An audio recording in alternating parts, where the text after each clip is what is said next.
Hi everyone, and welcome back to a new video. Now, I'm just gonna straight up ask you, have you ever woken up feeling exhausted after a full night of sleep, or maybe you're actually struggling to get enough rest because of stress, or just stress, work, or just life? You're not alone. Millions of Nigerians actually suffer from sleep deprivation, and it's affecting our health, productivity, and even our moods. Let's break down why this happens and how you can fix it. Okay. So, why is sleep deprivation such a big issue in Nigeria? Well, number one is because long working hours and traffic.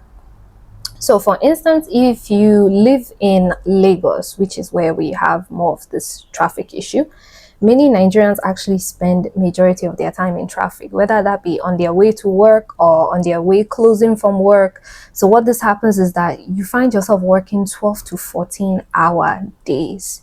By the time you get home, it's already midnight, and this is why most of the time when you go in public transport, you see people just dozing off in the middle of nowhere because they are that exhausted. So you can see it even around you that people are clearly sleep deprived, right?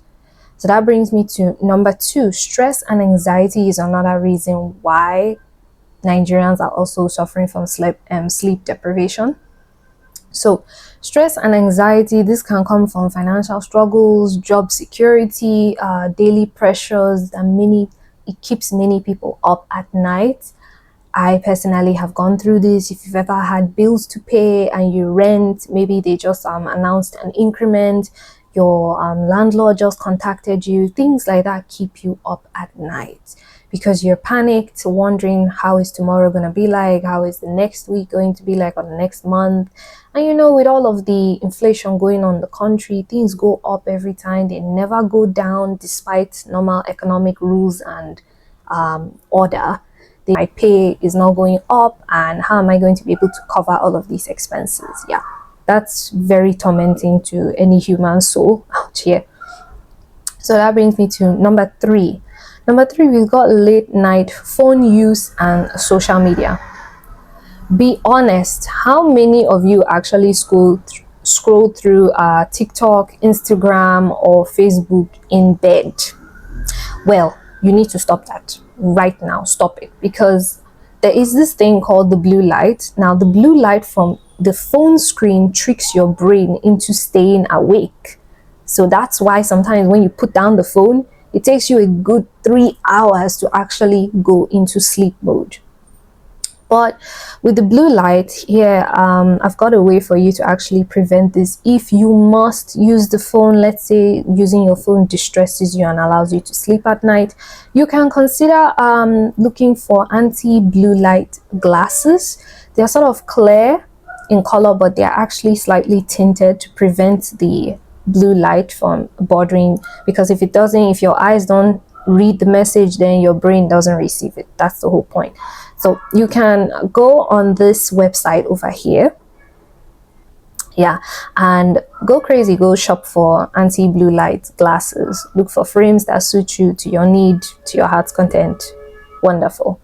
Another tip I have for people about this blue light as well: if you cannot do the stress of glasses, maybe you just hate how they look on you, you're scared you might fall asleep without taking them off and they might break in the middle of the night, then you can also scroll down from your phone. If you check settings, every phone these days have got eye care, or maybe night mode might be what yours is called.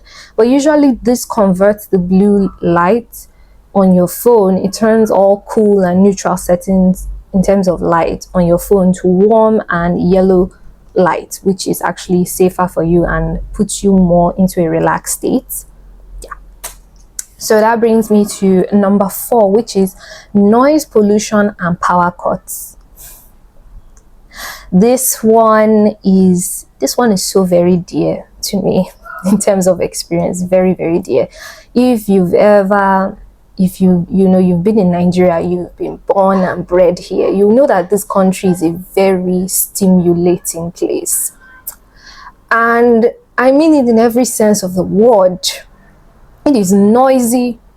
People are always reacting. You've got generators to worry about, street noise. And when I say street noise, sometimes it can be fighting, it can be motorbikes, let's say trailers in the middle of the night. You ask yourself sometimes, is there ever an hour of silence? But that's what keeps people alive at the end of the day. So besides these issues, you've also got erratic electricity to worry about. Now, if you've ever been 100% reliant on our beautiful national grid, then you understand that you cannot predict them and they do not have a schedule. Monday, maybe they always bring your light sometime between 7 p.m. to about 12 a.m. And you're like, okay, I just have to lose my sleep for this amount of time when normal people are supposed to be in bed. You are actually awake trying to catch the little bit of light that they are going to give you before, you can't do anything for the rest of the day. So if you think about things like that, it actually ends up disrupting your sleep patterns. My light sleepers are affected by the noise and the stimulation that the country invokes naturally. And if you're a deep sleeper, well, your mind wakes you up because you're like, I need this electricity to do things, right? Yeah. So another thing, let me move on to my next topic. Lack of sleep isn't just about feeling tired. It actually damages your health in serious ways. Above all else, this is the main point of this video. It's not just about feeling tired. It is what it does to your inner person.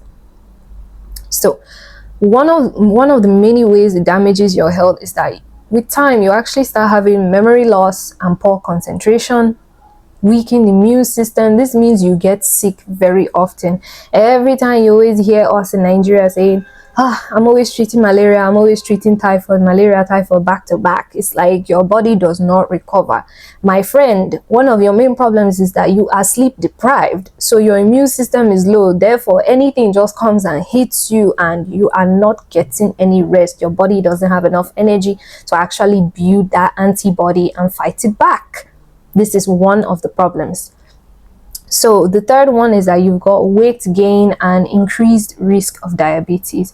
You're possibly wondering, how am I gaining weight if I'm not resting? Well, some people, when they are not rested, they start craving food at odd hours when they are not supposed to be eating. So it's like your body never has a moment to rest. Your digestive tract is always trying to work overtime, and this slows down your metabolism, and before you know it, you gain weight. That's it. And risk of diabetes, to counter the sleep issue so that you can walk throughout the day and your body doesn't try and get that sleep that you missed, you start gorging on soft drinks, fizzy drinks, carbonated drinks, energy drinks, things with sugar, candy. Why? Because the immediate glucose and insulin that it gives you sort of gives you that energy and that rush to carry on with your work, but is actually damaging you in the long run. That brings me to the last problem that you can encounter with sleep deprivation for your health, and that is mental issues like anxiety and depression. Think about it. The more you stay awake at night, the more you think awful thoughts, and that affects your mood as a whole. And sooner or later, depression starts taking a hold of your life before your very eyes. And anxiety, because you're up worrying all the time, you start panicking, and your brain just starts getting rewired to think in the moment of fear, always present fear, and that isn't good for you. But don't worry, I've got solutions. Let's talk about them. So here are simple ways to actually improve your sleep quality. Number one is that you should set a fixed schedule. When I say a fixed schedule, I mean go to bed and wake up at the same time every day. Yes, even on the weekends, because consistency is key for a human being. Consistency helps you, it aids you, you just feel at peace and you feel calmer altogether. It's good for you. Number two is that I need you to reduce your screen time before bed. Now, when I say reduce your screen time before bed, turn off your phones, your TV, your laptop 30 minutes before bedtime. And if you do need to wind down, maybe try reading a book, an actual book, yes, paperback book, or maybe a newspaper, a magazine. Just anything that will keep you busy till you drain out that isn't your phone. Please try it. Number three is that create a sleep friendly environment. So for people who are sensitive to light like me, I'm not sensitive to sound, but ironically I'm sensitive to light. So I actually need a dark room that's quiet and cool. So whether this means you need to put on your fan or your AC ahead of time so that the room is a little bit chilled when you go in there, please do that.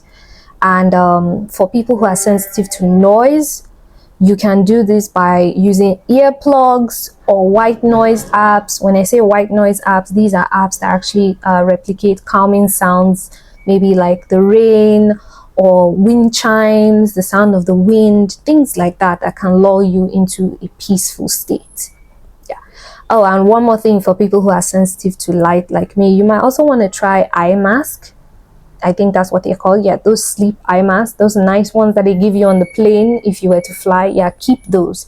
They could come in handy at times like this. You just cover your eyes with them and they're wonderful. Everything is dark. Oh, and my final tip for you is to limit caffeine and heavy meals at night. Now, we all know coffee drinks, energy drinks, they keep you active, which is the enemy of your sleep, right? So you wouldn't want to do that to yourself. Now, why do I say big meals? Because sometimes if you lay down on bed after having a big meal at night, you notice that your body is working, your body is overheated, you're sweating because your digestive tract is literally trying to break down that pounded yam that you just ate with soup, with a very, very oily soup in the middle of the night. Yeah. So that thing causes you to toss and turn because you're trying to fight indigestion the next day. So do yourself a favor. At night, just eat light. Maybe try cereal or bread. Just simply bread. Bread and egg. Call it a night. You'll thank me later because your body will finally just break that thing down easily before bed and you are out like a light. So number 5 is that you should try relaxation techniques. Now, when I say relaxation techniques, this could be meditation, deep breathing, or even a warm bath before bed. It can really help you unwind, or you may actually try music if that works out for you. I personally use music. I have a playlist that I created for myself specifically for just relaxation. So you can try that as well if that works for you. So with that, finally, I'm going to tell you one thing. Don't let anybody gaslight you into thinking sleep is it's a luxury. It is not a luxury. Repeat after me. It is not a luxury. It is a necessity.